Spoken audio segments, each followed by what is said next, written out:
నమస్కారం కృష్ణతేజ వార్తలకు స్వాగతం. ముందుగా వార్తలని ముఖ్యాంశాలు.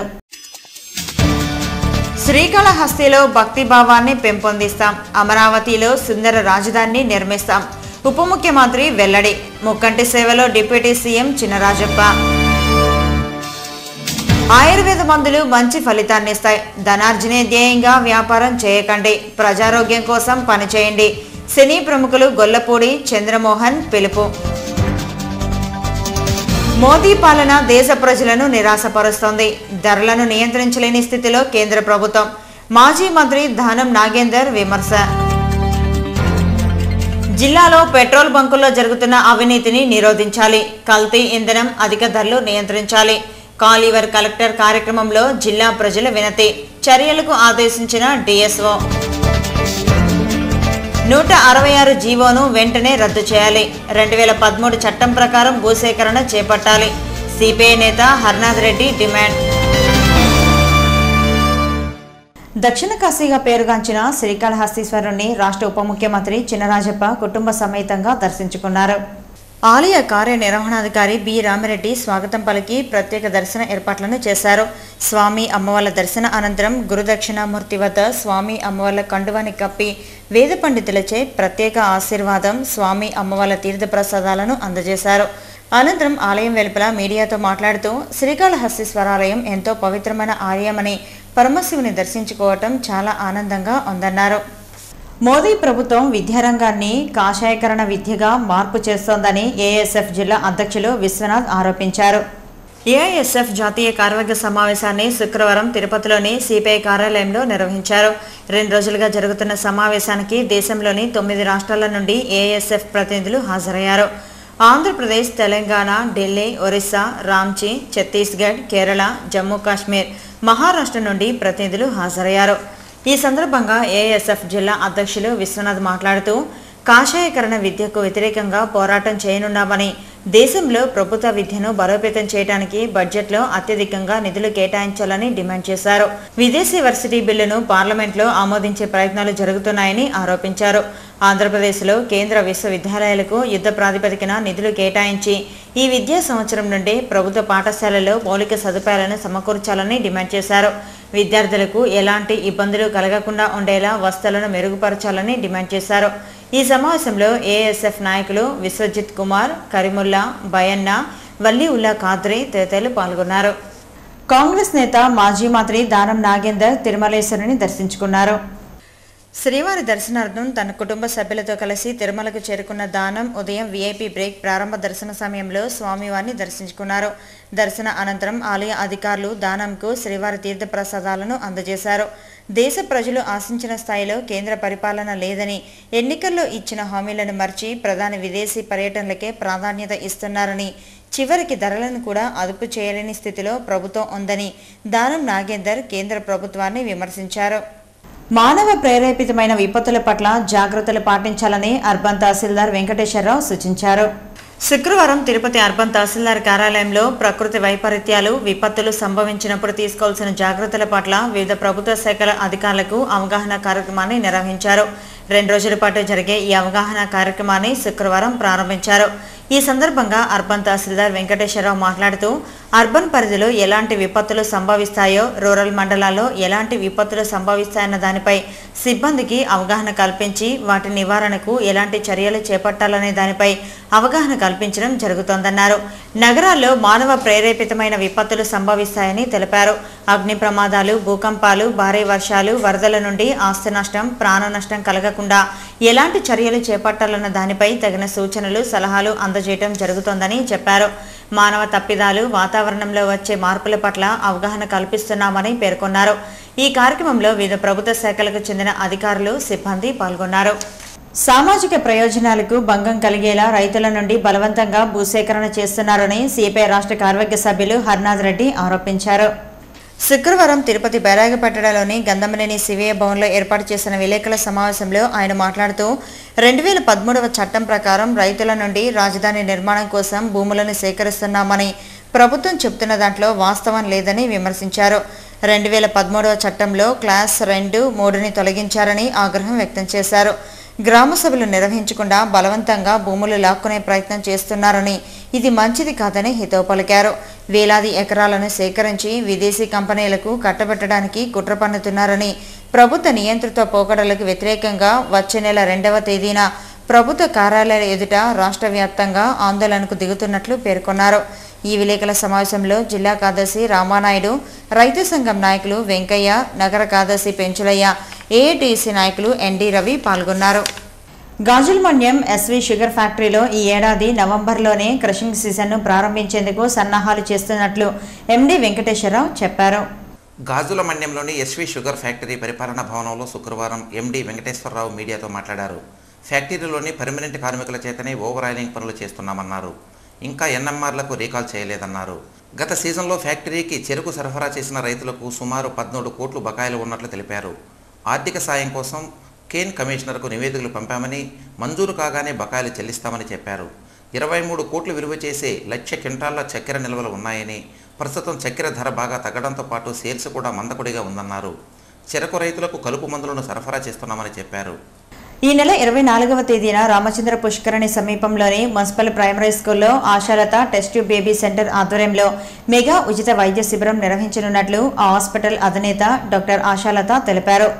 ప్రెస్ క్లబ్లో శుక్రవారం ఏర్పాటు చేసిన మీడియా సమావేశంలో ఆమె మాట్లాడుతూ, ఆరోగ్యమే మహాభాగ్యం అనే విధంగా నగరంలోని 24వ డివిజన్ పరిధిలోని బొమ్మగుంట పరిసర వీధుల్లోని ప్రజలకు వైద్యంపై అవగాహన కల్పించడంతో పాటు ఉచిత వైద్య శిబిరాన్ని నిర్వహించనున్నట్లు తెలిపారు. 24వ తేదీన ఉదయం 9 గంటల నుంచి వైద్యులు అందుబాటులో ఉంటారని, కావున ప్రజలందరూ వినియోగించుకోవాలని ఆమె కోరారు. అనంతరం ఎస్వి మెడికల్ కళాశాల retired principal Venkateswarlu, doctor Anjaneyulu మాట్లాడుతూ, మెగా ఉచిత వైద్య శిబిరాన్ని రాష్ట్ర మంత్రి బొజ్జల గోపాలకృష్ణారెడ్డి, ఎమ్మెల్యే సుగుణములు ప్రారంభిస్తారని చెప్పారు. ఎముకలు, స్త్రీలు, శ్వాసకోశ, చర్మ వ్యాధులు, దంత వ్యాధులు, నేత్ర వైద్యులు ఆయా వ్యాధులకు సంబంధించిన వైద్య పరీక్షలు నిర్వహిస్తారని చెప్పారు. మందులను ఉచితంగా పంపిణీ చేయనున్నట్లు తెలిపారు. ఈ సమావేశంలో గైనకాలజిస్ట్ డాక్టర్ నవీన, జగన్నాథం, సురేష్ పాల్గొన్నారు.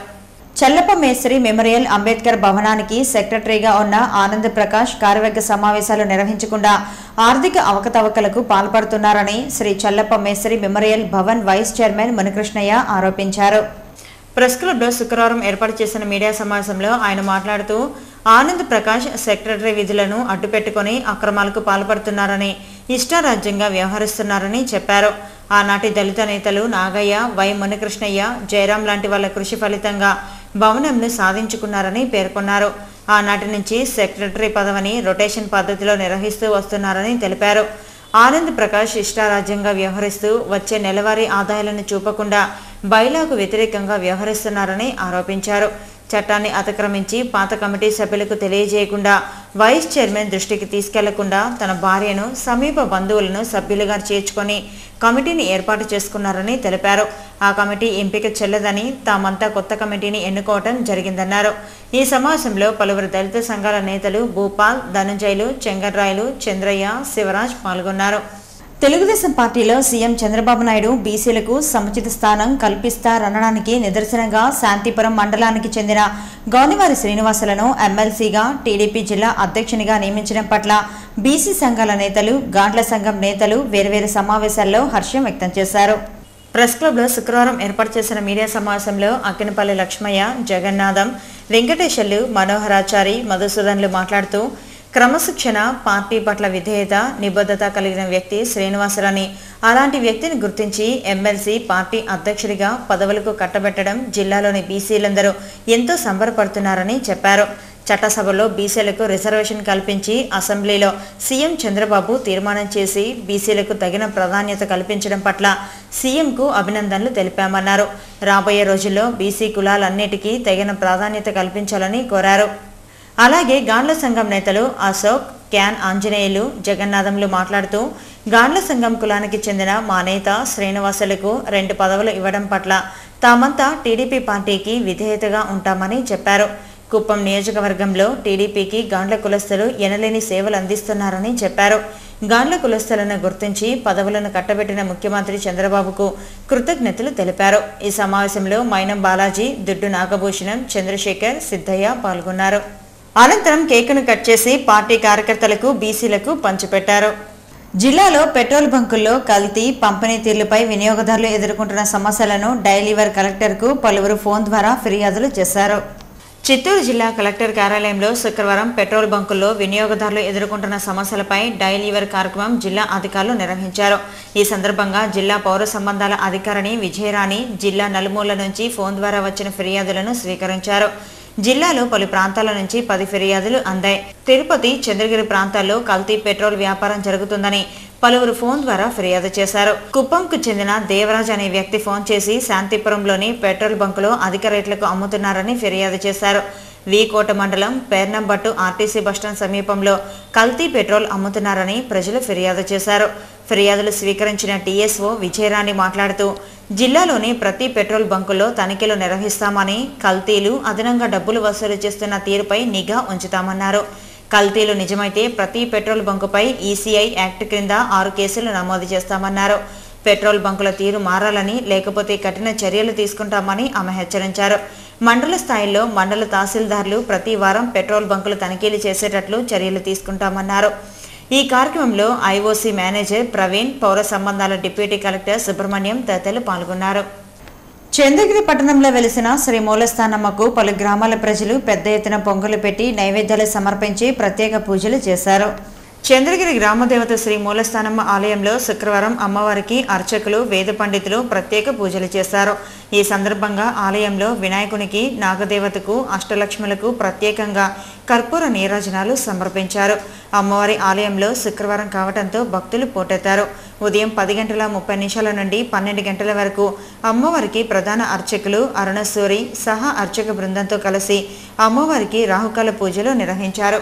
అమ్మవారి ఉత్సవ విగ్రహాన్ని శుద్ధి చేసిన పసుపు నీటిని భక్తులపై అర్చకులు చల్లారు. ఈ నీటి కోసం భక్తులు ఆలయంలో బారులు తీరారు. ఈ కార్యక్రమంలో ఆలయ ట్రస్ట్ బోర్డు చైర్మన్ లింగాల మనోహర్ రెడ్డి, ఈవో తిమ్మారెడ్డి, పలువురు ట్రస్ట్ బోర్డు సభ్యులు పాల్గొన్నారు. ఇంగ్లీష్ మందుల కంటే పురాతనం నుండి వస్తున్న ఆయుర్వేద మందులు మంచి ఫలితాలను ఇస్తున్నాయని సినీ ప్రముఖులు పేర్కొన్నారు. తిరుపతిలోని ఓ ప్రైవేటు హోటల్లో శుక్రవారం గ్రామీణ శాస్త్రవేత్తలు తయారు చేసిన శ్రీతైలం కీళ్ల నొప్పుల నివారణ ఔషధం ప్రారంభోత్సవ కార్యక్రమం జరిగింది. ఈ కార్యక్రమానికి ప్రముఖ సినీ నటులు చంద్రమోహన్, గొల్లపూడి మారుతీరావులు ముఖ్య అతిథులుగా విచ్చేశారు. ముందుగా జ్యోతి ప్రజ్వలన చేసి అనంతరం గణపతి పూజ నిర్వహించి కార్యక్రమాన్ని ప్రారంభించారు. ఈ సందర్భంగా ముఖ్య అతిథి చంద్రమోహన్ మాట్లాడుతూ తాను సినిమా రంగంలో అడుగుపెట్టి 50 సంవత్సరాలు గడిచాయని అన్నారు. గడిచిన 50 సంవత్సరాల్లో ఎన్టీఆర్, ఏఎన్ఆర్ వంటి మహానటుల కంటే గొప్ప పేరు తనకు వచ్చిందని చెప్పారు. ఎలాంటి పాత్రనైనా అవలీలగా అభినయించి అభిమానుల మన్ననలు పొందామని చెప్పారు. తన సరసన నటించిన నటీమణులు ఎందరో ఉన్నత స్థానాలకు చేరుకున్నారని అన్నారు. ప్రజలు ప్రస్తుతం ఇంగ్లీష్ మందులు వాడకం అనేక ఇబ్బందులు ఎదుర్కొంటున్నారని, శ్రీతైలం వంటి ఆయుర్వేదిక్ మందులు వాడకంతో ఎలాంటి చెడు ప్రభావం ఉండదని అభిప్రాయపడ్డారు. అనంతరం మరో ముఖ్య అతిథి గొల్లపూడి మారుతీరావు మాట్లాడుతూ ప్రజలకు ప్రాథమికంగా అవగాహన లేని కారణంగా విదేశాల నుండి వచ్చే అందమైన రేపర్లను చూసి ప్రజలు మోసపోతున్నారని అన్నారు. వ్యాపారులు ధనమే లక్ష్యంగా కాకుండా సమాజ హితం కోరి వ్యాపారం చేయాలని చెప్పారు. ఆయుర్వేద మూలికలతో తయారు చేసిన శ్రీతైలం సమాజానికి ఎంతగానో ఉపయోగపడుతుందని పేర్కొన్నారు. ఈ కార్యక్రమంలో మాజీ ఎమ్మెల్యే ఎస్సీవీ నాయుడు, పాత్రికేయులు ఉమామహేశ్వరరావు తదితరులు పాల్గొన్నారు. ఆంధ్రప్రదేశ్ ఆధ్యాత్మిక ధామం తిరుపతిలో పెట్టుబడులు పెట్టేందుకు బెల్జియం ముందుకొచ్చింది. ఈ మేరకు రాష్ట్ర ముఖ్యమంత్రి నారా చంద్రబాబు నాయుడుతో బెల్జియం ప్రతినిధుల బృందం భేటీ అయింది. నవ్యాంధ్రప్రదేశ్లో విజయవాడ, విజయనగరం, తిరుపతి నగరాలను పర్యాటక హబ్లుగా తీర్చిదిద్దేందుకు ముఖ్యమంత్రి శ్రీకారం చుట్టారు. ఇందుకు సంబంధించి తిరుపతిలో convention centre, 5 star hotel, theme పార్కులను ఒకే వినోద కేంద్రం కింద నిర్మించాలని ముఖ్యమంత్రి బెల్జియం ప్రతినిధి బృందానికి సూచించారు. వీటికి సంబంధించి తిరుపతిలో ఎంటర్టైన్మెంట్ కాంప్లెక్స్ నిర్మాణానికి స్పష్టమైన ప్రతిపాదనలతో ముందుకు రావాలని ముఖ్యమంత్రి చంద్రబాబు నాయుడు బెల్జియం ప్రతినిధులను కోరారు. ప్రపంచ ప్రసిద్ధిగాంచిన పుణ్యక్షేత్రంలో ఎంటర్టైన్మెంట్ కాంప్లెక్స్ నిర్మాణం పూర్తయితే అటు పర్యాటకులకు, ఇటు శ్రీవారి భక్తులకు ప్రత్యేక వినోద కేంద్రంగా తిరుపతి నిలవనుంది. జిల్లాలోని ప్రభుత్వ పాఠశాలల్లో నాణ్యతా ప్రమాణాలను పెంచే దిశగా విప్లవాత్మక మార్పులు తీసుకొస్తామని డీఈఓ శ్యామల్ పేర్కొన్నారు. 10వ తరగతి ఫలితాల్లో 2 ఏళ్ల క్రితం చిత్తూరు జిల్లా రాష్ట్ర స్థాయిలో మొదటి స్థానం సాధించగా గత ఏడాది 7వ స్థానానికి సరిపెట్టుకోవాల్సి వచ్చింది. ఈసారి రాష్ట్ర స్థాయిలో చివరి స్థానానికి చేరింది. 2012-13లో 94.92% ఉత్తీర్ణతతో చిత్తూరు జిల్లా మొదటి స్థానం కైవసం చేసుకోగా 2013-14లో 92.87% ఉత్తీర్ణతతో 7వ స్థానానికి చేరింది. కాగా 2014-15 10వ తరగతి పరీక్షల్లో 71.29% ఉత్తీర్ణతతో నవ్యాంధ్రలో చివరి స్థానానికి పడింది. దీంతో అప్రమత్తమైన విద్యాశాఖ ఆగమేఘాలతో 10వ తరగతి ఫలితాలపై సమీక్షలు నిర్వహిస్తోంది. వచ్చే నెల జూన్ నుంచి ప్రారంభమయ్యే విద్యా సంవత్సరంలో విప్లవాత్మక మార్పులు తీసుకురానున్నట్లు డీఈఓ శాముల్ తెలిపారు. విద్యా సంవత్సరం ప్రారంభం నుంచే ప్రతి తరగతిపై ప్రత్యేక దృష్టి సారించి విద్యా బోధనలు చేపట్టనున్నట్లు, 10వ తరగతి విద్యార్థులకు మాత్రం ప్రతిరోజు ఉదయం సాయంత్రం ప్రత్యేక తరగతులు నిర్వహించి విద్యార్థుల్లో నాణ్యతా ప్రమాణాలను పెంచే దిశగా ప్రణాళికలు రూపొందిస్తున్నట్లు చెప్పారు. అలాగే ఉపాధ్యాయులకు సైతం బోధనలో మరో పర్యాయం శిక్షణ ఇవ్వనున్నట్లు పేర్కొన్నారు. నూతన పాఠ్యాంశాలు, ప్రశ్నాపత్రాల విధానంలో మార్పులు తదితర అంశాలపై అవగాహన కల్పించనున్నట్లు తెలిపారు. నేటి 10వ తరగతి ఫలితాలను దృష్టిలో ఉంచుకుని ఈ సంవత్సరంలో ఎదురైన అనుభవాలను పరిగణనలోకి తీసుకుని కొత్త విద్యా సంవత్సరంలో ఉపాధ్యాయులకు ప్రత్యేకంగా శిక్షణ ఇవ్వడం, విద్యార్థులకు ప్రణాళికాబద్ధంగా విద్యాబోధనలు చేయడం, ప్రత్యేక తరగతులు నిర్వహించడం, నాణ్యతా విలువలను పెంచడం ద్వారా మంచి ఫలితాలను సాధించడానికి కృషి చేస్తామన్నారు. 10వ తరగతి విద్యార్థులకు తరచూ మోడల్ పరీక్షలు నిర్వహించి పబ్లిక్ పరీక్షలో భయం పోగొట్టేందుకు చర్యలు తీసుకుంటామన్నారు. నిరాడంబరత, త్యాగశీల, విశ్వసనీయతకు ఇస్లాం మతం ప్రతీక అని తిరుపతి పార్లమెంటు సభ్యులు వరప్రసాద్ పేర్కొన్నారు. శుక్రవారం తిరుపతి బాలాజీ కాలనీలోని హజ్రత్ దర్గాలో 69వ గంధోత్సవాన్ని వైభవంగా నిర్వహించారు. ఈ కార్యక్రమానికి ముఖ్య అతిథులుగా ఎంపీ వరప్రసాద్, ఎమ్మెల్యే నారాయణ స్వామి హాజరై ప్రత్యేక ప్రార్థనలో పాల్గొన్నారు. దర్గాకు ఫాతిహా సమర్పించారు. ఈ సందర్భంగా వరప్రసాద్, నారాయణ స్వామి మాట్లాడుతూ ఇస్లాం మతము క్రమశిక్షణకు మారుపేరని తెలిపారు. మిత్రులు, సహచరుల పట్ల అంకితభావంతో ఉండటమే ఇస్లాం మత సిద్ధాంతమని పేర్కొన్నారు. ఏళ్ల తరబడి సమస్యగా ఉన్న ఈద్గా మైదానం సమస్యను పరిష్కరించేలా కృషి చేస్తామని హామీ ఇచ్చారు. ఈ కార్యక్రమంలో హజరత్ పీర్ సయ్యద్ షఫీ అహ్మద్ షా ఖాదరీ, బషీర్ ఖాదరీ, తకీ ఖాదరీ, జుబేర్ ఖాదరీ, రఫీ, అయూబ్ ఖాన్ తదితరులు పాల్గొన్నారు. ఇక తిరుమల సమాచారం. తిరుమలలో భక్తుల రద్దీ సాధారణంగా ఉంది. శుక్రవారం సాయంత్రానికి 45,023 మంది భక్తులు శ్రీవారిని దర్శించుకున్నారు. సర్వదర్శనానికి అన్ని కంపార్ట్మెంట్లలో భక్తులు వేచి ఉన్నారు. వారికి 16 గంటల దర్శన సమయాన్ని కేటాయించారు. నడకదారి భక్తులు అన్ని కంపార్ట్మెంట్లలో వేచి ఉన్నారు. వారికి 10 గంటల వ్యవధిలో దర్శన సమయాన్ని టీటీడీ అధికారులు కేటాయించారు. తిరుమలలో శనివారం అందుబాటులో ఉండే వసతి సదుపాయాల వివరాలు ఇలా ఉంటాయి. ఉచిత గదులు 21, 50 రూపాయల గదులు 4 ఉన్నాయి. 100 రూపాయలు, 500 రూపాయల గదులు, 600 రూపాయల గదులు అందుబాటులో లేవు. తిరుమలలో శనివారం ఆర్జిత సేవా టికెట్లు అందుబాటులో లేవు. కాగా శుక్రవారం వివిధ ప్రాంతాల నుంచి తిరుమలకు వచ్చిన భక్తులు శ్రీవారికి విరాళాలు అందజేశారు. 7 లక్షలు అన్నదానం, ప్రాణదానం, గో సంరక్షణ ట్రస్టులకు విరాళంగా ఇచ్చినట్లు టీటీడీ అధికారులు తెలిపారు. పోస్టాఫీస్ ద్వారా భక్తులకు విక్రయించే ప్రత్యేక ప్రవేశ దర్శనం టికెట్ల వివరాలు ఇలా ఉన్నాయి. శనివారం ఉదయం 10 గంటల నుంచి మధ్యాహ్నం 1 గంట వరకు శ్రీవారి దర్శనార్థం అందుబాటులో ఉండే దర్శన టికెట్ల వివరాలు. 10 గంటలకు అందుబాటులో లేవు. 11 గంటలకు 52, 12 గంటలకు 12, 10 గంటలకు 11 గంటలకు అందుబాటులో లేవు. 12 గంటలకు 27, 1 గంటకు 14 అందుబాటులో ఉన్నాయి. Tirupati gold jewellery and silver merchant association సమాచారం మేరకు శనివారం లోకల్ బులియన్ మార్కెట్లో బంగారం, వెండి ధరలు ఇలా ఉంటాయి.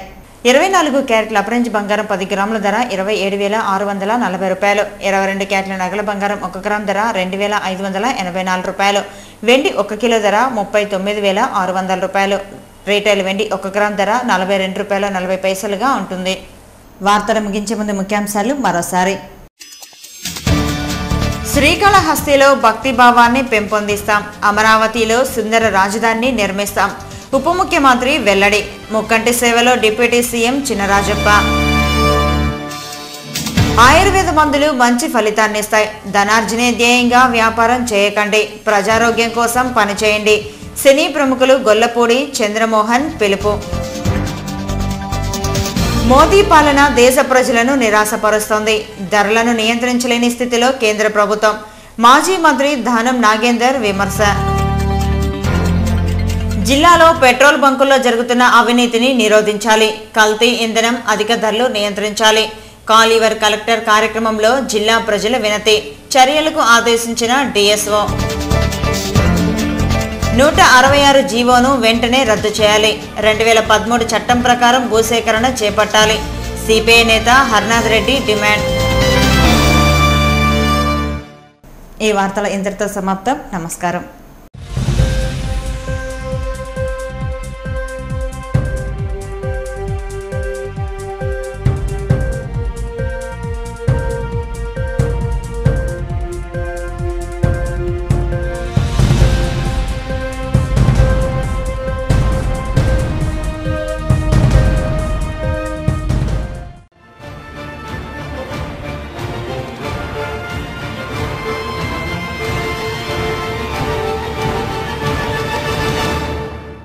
ధన్యవాదాలు.